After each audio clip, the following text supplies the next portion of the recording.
Салеметсізбе, құрметті көрермендер. Сіздерді өз каналымда көргеніме тағы да қуаныштымын. Бүгін біз ертегі рубрикасын әрмен қарай жалғастырамыз. Және бүгінгі кезекте тұрған ертегі ол Goldilocks and the Three Bears деп аталады. Алтыншаш пен үш аю. Ағылшын ертегісінің біреусі. Сонымен телефон алдына жайғасып, ертегі тыңдауға дайын болыңыздар. Бастайық. Once upon a time, there were three bears. Баяғы өткен заманда үш аю болыпты. There was a great big father bear, and a middle-sized mother bear, and a little baby bear. Алып үлкен әке аю, орташа бойлы ана аю, және кішкентай бала аю. They lived together in a house in a wood. Олар орманның ішінде бір үйде тұрыпты.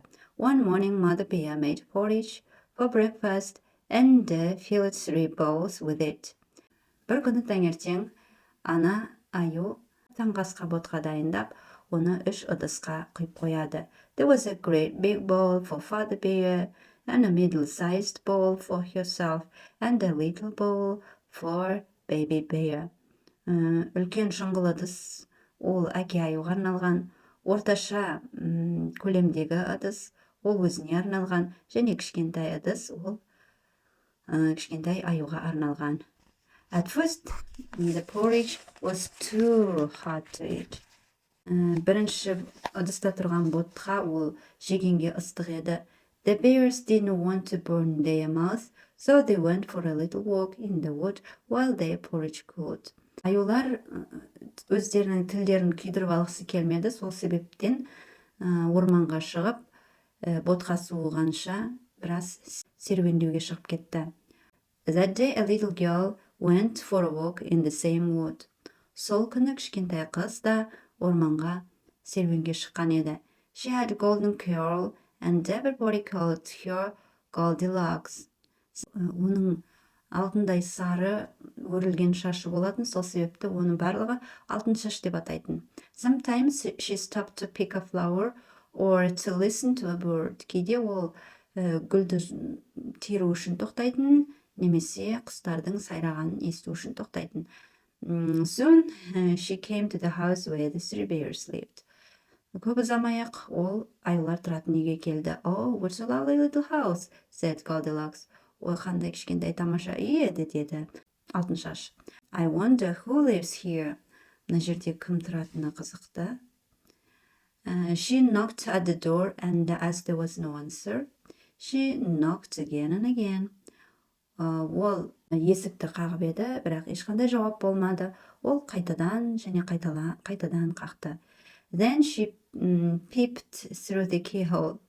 Сосын есік тұтқасындағы тесігінен сығалады. But of course the three bears were out for a walk. Әрине ол жерде ешкім жоқ еді. Аюлар серуенге кеткен болатын. There was no one to open the door. Есікті ашатын ешкім болмады. I'll just look inside, thought Goldilocks. The door is not locked. So she left the latch, opened the door and went in.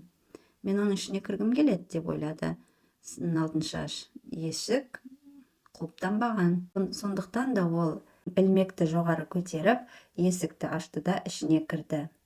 The first thing she saw was the bears' 3 chairs. Ең алғаш көрген нәрсесі 3 аюдың отыратын 3 орындығы еді. She climbed into father bear's great big chair. Ол әке аюдың орындығына өрмелеп мінді. Oh, it's too hard, she said. Бұл қандай ауыр еді, деді ол. Then she tried mother bear's middle-sized chair. Сосын ол ана аюдың орталау келген орындығына отырмақшы болды. Oh, it's too soft. Охо, бұл өте жұмсақ екен. Then she sat down on a baby's bear little chair. Сосын ол бала аюдың кішкентай орындығына отырды. Oh, it isn't too hard and it isn't too soft. It's just right. Бұл қатты да емес, жұмсақ та емес. Керегі осы. But Goldilocks was too heavy for the little chair and she broke the bottom out of it. Бірақ алтыншаш бұл кішкентай орындыққа соншалық ауыр болды, ол екіге айырылып кетті. Then Goldilocks smelled porridge and she saw the 3 bowls of porridge on the table. Сосын ол ботқаның иісін сезді, сөйтіп үстелдің үстінде 3 ыдыста ботқаның тұрғанын көрді. She was very hungry as she hadn't had any breakfast. Ол таңғы ас ішпегендіктен қарны аш еді. I'll eat a little, she said. Мен кішкене дәмін көрейін, деді ол. First she tried the porridge in Father's Bear's great big bowl. Ең алдымен ол әке аюдың үлкен ыдысында тұрған ботқаның дәмін көрді. But it was too hot. Бірақ бұл өте ыстық болды. Next she tried the porridge in Mother's Bear's middle-sized bowl. Содан кейін ол орташалау келген ана аюдың ботқасының дәмін көрді. But that was too cold. Бірақ бұл өте суық еді. Then she tried the porridge in Baby Bear's little bowl. Сосын ол кішкентай аюдың кішкентай ыдысына құйылған ботқаны дәмін көрді. It wasn't too hot and it wasn't too cold. Бұл суық та емес еді, ыстық та емес еді. It was just right. Керегі осы. And Goldilocks ate up all the porridge in Baby Bear's little bowl. Сөйтіп Алтыншаш кішкентай аюдың кішкентай ыдысында тұрған барлық ботқаны жеп қойды. Then Goldilocks decided to go upstairs to see what was there. Сосын Алтыншаш екінші қабатта не бар екенін көргісі келді. She saw 3 beds. Father's Bear's great big bed and Mother Bear's middle-sized bed and Baby Bear's little bed. Бұл жерде әке аюдың үлкен төсегі, ана аюдың орташа келген төсек және кішкентай аюдың кішкентай төсегі бар еді. They were all neat and tidy. Бұлардың үшеуі де реттеліп жинақталып тұрған еді. First she lay on the great big bed. Ең алдымен ол үлкен дәу төсекке жатып көрді. Oh, it's too hard. Ой, мына өте қатты екен. Then she lay on the middle-sized bed. Сосын көлемі жағынан орташалау келген төсекке жатып көрді. It's too soft. Бұл өте жұмсақ екен. Then she lay on the little bed. Сосын ол кішкентай төсекке жатты. Oh, this bed isn't too hard and isn't too soft. Ой, мына төсек қатты да емес, жұмсақ та емес. It's just right. Керегі осы. Goldilocks was so comfortable that she soon fell fast asleep with her head on Baby Bear's pillow. Алтыншашқа бұл соншалық ыңғайлы болды. Ол тез арада ұйқы қысып, кішкентай аюдың жастығын құшақтап, ұйықтап кетті. After a while, the 3 bears came back from their walk. Біраздан кейін 3 аю серуеннен қайтып оралды. They thought their porridge wouldn't be cool enough to eat.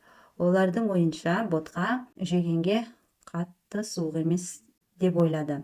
As soon as they entered the house, Father Bear saw that his chair wasn't in its right place. Үйге кіре салысымен әке аю орындықтың өзінің орнында емес екенін байқады. Someone has been sitting on my chair, he said in a great big voice. Біреу менің орындығыма отырған ғой, деді ол жуан даусымен. Mother Bear saw that her cushion was rumpled. Ана аю орындықтың үстіндегі көрпешенің мұжылғанын көрді. Someone has been sitting on my chair, she said in a middle-sized voice. Біреу менің орындығыма отырған, деді ол, даусын жартылай көтеріп сөйледі. Then Baby Bear had a look at his chair. Сосын кішкентай аю өзінің орындығына қарады. Someone has been sitting on my chair and has broken the bottom right out, he said in his little baby voice. Біреу менің орындығыма отырып, екіге жарып тастапты, деді ол өзінің кішкентай бала даусымен. Then they looked at their bowls of porridge on the table. Сосын олар үстелдің үстінде тұрған ботқа құйылған табақтарына қарады. Father Bear saw that his spoon was not in its place. Әке аю қасықтың өзінің орнында тұрмағанын бірден байқады. Someone has been eating my porridge, he said in a great big voice. Менің ботқамды біреу жеген, деді ол жуан даусымен. Mother Bear noticed that her spoon was in the bowl. Ал ана аю болса, қасығының ботқаға салынғанын көрді. Someone has been eating my porridge, she said in a middle-sized voice. Біреу менің ботқамды жеген, деді ол жартылай дауыспен. Baby bear looked at his ball. Ал кішкентай аю болса, өзінің ыдысына қарады. Someone has been eating my porridge and has eaten it all up, he said in a little baby voice. Біреу менің ботқамды жеген және барлығын жеп қойған, деді кішкентай бала даусымен. Let's go upstairs and look at the bedroom, said Father Bear, and they all went upstairs. Онда жоғарыға көтеріліп, жатын бөлмемізді көрейік, деді әке аю. Сөйтіп, олар жоғарыға қарай көтерілді. Father Bear saw that his blanket was rumpled. Әке аю өзінің төсегінің мыжылып жатқанын көрді. Someone has been lying on my bed, he said in its great big voice. Біреу менің төсегіме жатқан, деді ол ірі даусымен. Mother Bear saw that her pillow wasn't quite in its place. Ана аю өзінің жастығының орнында емес екенін көрді. Someone has been lying on my bed, she said in a middle-sized voice. Біреу менің төсегіме жатқан, деді ол жартылай дауыспен. Then Baby Bear looked at his bed. Сосын кішкентай аю өзінің төсегіне қарады. Someone has been lying on the bed and she's lying there still, he cried in a little baby voice. Біреу менің төсегіме жатқан және ол әлі жатыр, деп кішкентай даусымен жылап жіберді. Now when Father Bear was speaking in his great voice, sounded deep like thunder, but Goldilocks didn't wake up. Әке аю өзінің жуан даусымен найзағайдай жарқ еткізіп сөйлегенімен Алтыншаш ояна қоймады. When Mother Bear was speaking in a middle-sized voice, it sounded like a wind in the trees, but Goldilocks didn't wake up.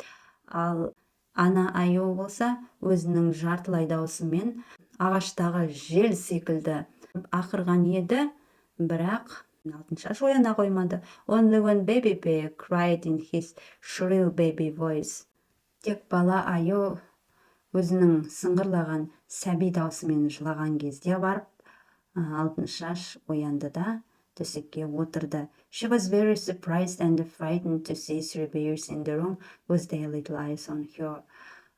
Ол бөлмеде отырған үш аюға кішкентай көздеріменен таңғала және қорқақтай қарады. She was out of bed in a moment and down the stairs and out of the door, and she never stopped running till she got back to her own home.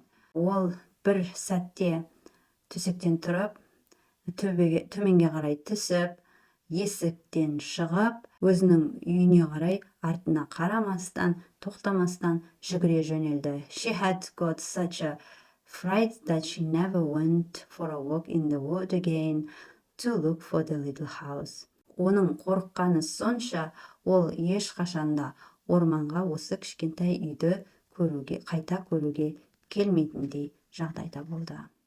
Міне Алтыншаш пен үш аю ертегісі осындай. Бұның неше түрлі версиялары бар осы ертегінің.